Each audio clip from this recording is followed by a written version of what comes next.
हमारे जो मोहम्मद सरदार हैं भाई, उनको इतना हरास किया गया, उनके साथ इतना जुल्म किया गया, उनके कारोबार पे, उनके घर पे, और वजह एक ही था, उनकी गलती एक ही थी कि इलेक्शन में हारने के बावजूद आज केसीआर साहब के साथ मैं रहता हूं, इसी पार्टी में मैं जन्मा और इसी पार्टी में मैं आखिरी दम तक रहूंगा बोल के आज सरदार जो एक फैसला लिए, उस वजह से आज उनको इतना हरासमेंट करके उनको मजबूर करे खुदकुशी करने पे। मैं यहाँ के जितने भी अफसर है जीएचएमसी के और बाकी अफसर है, मैं उनसे रिक्वेस्ट भी करना चाहता हूँ, सत्ता सरकार किसी एक का नहीं होता, हमेशा वो तो बदलते रहता। आप गलती मत करो, कांग्रेस वालों के दबाव में आके, कांग्रेस वालों के कोशिशों में आके, आप भी साजिशों में आके आप भी शामिल होके गलती मत करो। अगर गलती करेंगे तो 3 साल बाद फिर केसीआर की हुकूमत आती, केसीआर साहब की सरकार आती। हम लोग अभी हर चीज का हिसाब किताब रख रहे हैं, ये अच्छी बात नहीं है, क्योंकि अगर आप एक बोराबंडा आएंगे आज यहाँ पे कम से कम 100 ऐसे गली दिखेंगे आपको जिसमें आप बता भी नहीं पाएंगे कि कौन सी बिल्डिंग किसकी है और कौन कौन चीज क्या है। यहाँ पे नोटरी प्रॉपर्टीज काफी ज्यादा है। कोशिश हमने की थी नोटरी प्रॉपर्टीज के वास्ते, केसीआर साहब जब थे 1 लाख पट्टा तो हम दे दिए जीओ नंबर 58 के अंडर हैदराबाद में। साथ ही साथ हमने कोशिश शुरू कर दी थी कि धरनी के अंडर ये नोटरी प्रॉपर्टीज को भी रेगुलराइज किया जाए। अगर रेवंत रेड्डी को और कांग्रेस को गरीबों की तरफ उनको अगर कुछ हमदर्दी है, गरीबों के लिए कुछ उनके दिल में जगह है, तो आपको क्या करना चाहिए, ये सारे नोटरी प्रॉपर्टीज को आप रेगुलराइज करो जल्द से जल्द। ये नहीं कर रहे हो आप, उल्टा आप आके ये नोटरी है, ये ऐसा है वैसा है बोल के गरीब जो है, जो लोग 2 लोग 3 लोग 4 लोग उनके फैमिली के साथ एक जगह रह रहे हैं, उसको आप तोड़ने की कोशिश कर रहे हो, उनके पेट पे मारने की कोशिश कर रहे हो। ये बिल्कुल गलत है।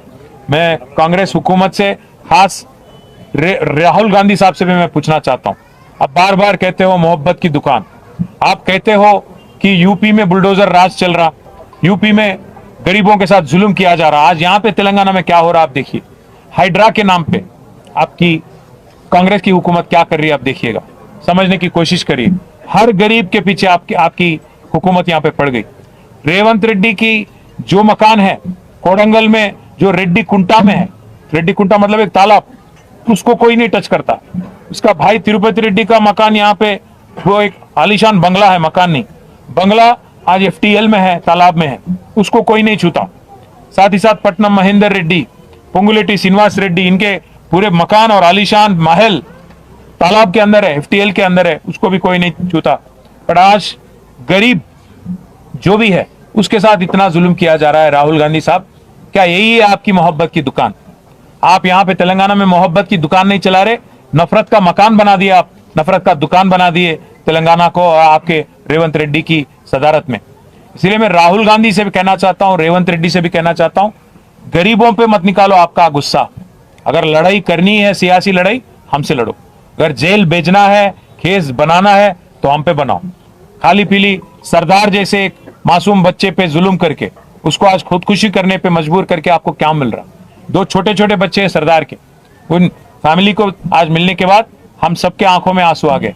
छोटे छोटे बच्चे, 2.5 साल का बच्चा, 1 साल का बच्चा, ऐसे बच्चों पे आजकल बाप नहीं, कल उनके बड़े होते होते तो क्या गुजरेंगी आप, समझने की कोशिश करो।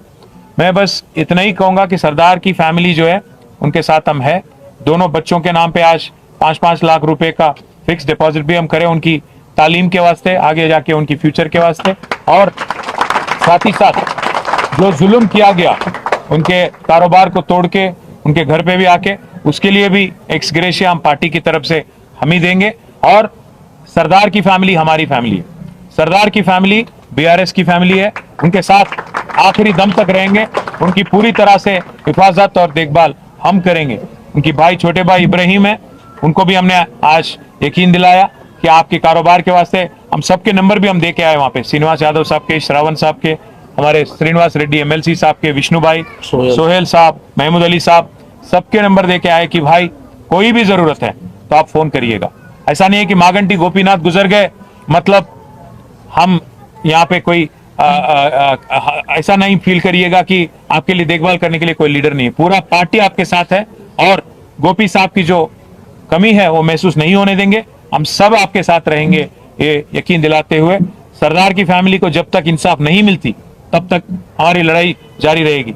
कोर्ट भी जाएंगे क्योंकि पूरा कागज ऑलरेडी तैयार है और एफआईआर भी ऑलरेडी हो चुका है। अगर कार्रवाई नहीं करती और इंसाफ नहीं मिलती पुलिस के तरफ से और हुकूमत के तरफ से, हाई कोर्ट भी जाएंगे और जरूरत पड़ा तो सुप्रीम कोर्ट भी जाएंगे। जब तक इंसाफ नहीं मिलती तब तक हमारी लड़ाई जारी रहेगी। बस यही कहना था। और मैं प्रार्थना करता हूं कि सरदार को और हमारे मागंटी गोपीनाथ साहब को भी जन्नत में जगह मिले और వాళ్ళ ఆత్మకు శాంతి కలగాలని మనస్ఫూర్తిగా హృదయపూర్వకంగా కోరుకుంటూ ఆ కుటుంబాలకు మేము అండగా ఉంటామని మళ్ళీ ఒకసారి తెలియదు। केजरीवाल साहब शुरू से बोलते हम ये वाकई को उठा रहे हैं सरदार के।